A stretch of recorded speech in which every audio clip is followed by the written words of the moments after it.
Então, vamos falar de migração hoje?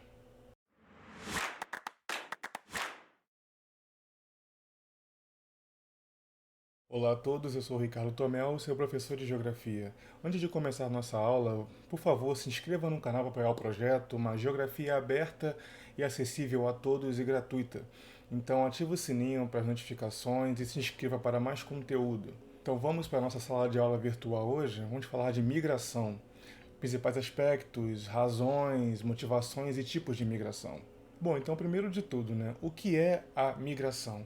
Nada mais é do que o deslocamento de uma população para uma outra região administrativa, no caso municípios, estados ou países. Por que é importante enfatizar administrativas? Porque se você está numa mesma cidade, por exemplo, e se desloca entre bairros ou entre regiões internas dessa cidade, você não está migrando. A migração ocorre dentre diferentes e distintas regiões administrativas, no caso politicamente, né? Então, países, estados e municípios entram nessa categoria. Já no caso de regiões internas dentro desses municípios ou cidades, não contam. E aí vem a questão, né? Por que as pessoas se deslocam, né? Por que elas migram? Bom, ninguém migra visando piorar em relação à qualidade de vida. As pessoas migram buscando melhores condições, seja de infraestrutura, de trabalho, de estudos, de oportunidades no geral, né? Então, a migração como principal fator é a busca por uma melhor qualidade de vida. E aí nós temos duas formas pelas quais a migração ocorre. Seria a forçada, que, segundo nossas anotações aqui, vem por motivos políticos, de guerras ou desastres naturais.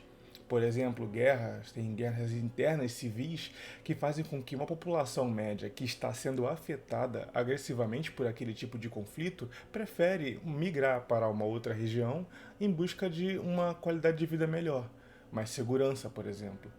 Política, quando um tipo de regime ascende e acaba gerando perseguições, seja religiosas, ideológicas, essa também é uma motivação forçada para que as pessoas migrem de uma região para outra. E temos também aqui a voluntária, que é basicamente quando a pessoa, por livre e espontânea vontade, entende que uma outra região é mais vantajosa em relação à que ela vive atualmente. Então ela migra buscando infraestrutura, qualidade de vida, serviços gerais, né, como saúde, emprego e renda, principalmente, né? E aí é importante distinguir imigração de emigração. Vamos às nossas notas aqui? Como diferenciação, temos que emigração é o nome que damos a um grupo de pessoas que saiu de algum lugar. Ela emigra, ela sai. Já imigração é o como chamamos um grupo de pessoas que chegou de algum lugar. Imigrante, chegada. Migração nada mais é, e aí migração de forma geral, é o deslocamento populacional de uma determinada grupo de pessoas, né, um determinado grupo de pessoas para uma outra região ou local. Então essa distinção entre imigração, emigração e migração é muito importante para entendermos a dinâmica de saída e entrada de pessoas. E aqui nessa próxima anotação, nós podemos ver os tipos de imigração, que é importante de salientar, inclusive o que cai muito em provas, né? Essa distinção. Os nomes são jogados, é importante ter esses contextos na cabeça. Então, êxodo rural, deslocamento do campo para a cidade, geralmente tendo como foco a busca por melhor infraestrutura, serviços, emprego e renda. O que acontece? No êxodo rural é uma saída, êxodo é saída, né? É uma debandada, né? De uma região interiorana, rural, no caso do campo, para a cidade, quando a cidade possui uma melhor qualidade de vida no geral, né? Oportunidade de emprego e etc. Então esse é o êxodo rural, é quando isso acontece em uma escala significativa, a ponto de ser configurado como um movimento populacional. E sazonal, o que é a migração sazonal? Deslocamento, segundo as nossas notas aqui, de curto período, geralmente durando alguns meses ou semanas, retornando ao local de origem de onde partiu. Por exemplo, os trabalhadores embarcados. É muito comum no Brasil, né, ainda mais em regiões litorâneas e petrolíferas, termos parentes ou conhecidos que já trabalharam embarcados. Isso porque, né, eles são migrantes sazonais. Quando eles saem de uma região administrativa para outra, por exemplo, se ele mora numa baixada, por exemplo, e ele vai em direção a uma outra cidade no litoral para trabalhar embarcado, e ele fica um período de semanas ou até meses distante, e aí ele volta para sua casa, né, como destino, o seu local de origem. Isso é entendido como migração sazonal. Por que sazonal? Sazonalidade é uma migração temporária. E é claro, né, sempre visando ou trabalho ou estudo. Né? E no caso do exemplo que eu dei, trabalho embarcado é um exercício que você faz, é uma função que você faz externa à sua área administrativa. Vamos lembrar que migração é entre áreas administrativas, municípios, estados e países, não em localidades internas, como bairros, por exemplo. E aí temos nosso terceiro ponto, né, que é a migração por transumância. E a transumância ela tem como característica o trabalho rural. As pessoas migram para trabalhar no rural, geralmente muito vinculado à sazonalidade de algum tipo de plantio ou trabalho rural. Então, por exemplo, botei como exemplo o caso dos boias frias, saindo do agreste para o trabalho do cultivo de cana na zona da mata. Por quê? Porque esse tipo de trabalho é muito comum no Nordeste, no Norte, onde a sazonalidade de algumas produções agrícolas fazem com que essa população vá para o rural trabalhar temporariamente, tirar uma renda, um sustento e retornar para sua área de origem. Né? E esse tipo de migração vinculada à sazonalidade de algum tipo de cultivo é chamada de transumância. E aí, como exemplo, eu botei boia fria porque, né? Os boias frias, na época, eles eram tidos como indivíduos que, por trabalharem longe e voltarem tarde para casa, a sua boia, que é como chamada a comida, né, ou a quentinha que eles levavam para casa, de casa para o trabalho, chegavam lá fria. Então eles comiam a comida fria, que era feita em casa, assim que eles partiam. Então esse boia fria tem a ver com isso, e é o exemplo que eu dei aqui de um tipo de migração de transumância.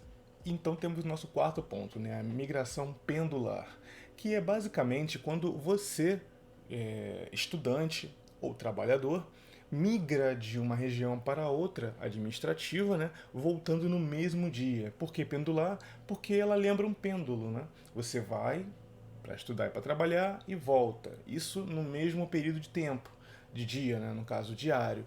Essa migração diária acontece muito nas regiões, por exemplo, na metropolitana. Quando você vai para uma cidade trabalhar cedo, 8 horas, 9 horas da manhã, e volta às 7, 8 da noite ou até 10 da noite. Esse é um movimento de pêndulo, né? E não é só para trabalhar, como eu comentei, é para estudar. Então vamos supor que você está estudando para um pré-vestibular que é de uma universidade distante, né, em outra cidade. Né? No caso do exemplo do Rio, você está na Baixada Fluminense e você vai para a cidade do Rio para estudar. E depois você volta, onde a sua moradia é, na Baixada Fluminense. Você está fazendo o quê? Uma migração pendular. Você está deslocando para uma outra cidade a estudo, mas volta no mesmo dia. Então temos aqui o nosso quinto e último exemplo de migração, né? Que é a migração de retorno. O que ela tem de específica, né? Nos anos 90 era muito comum.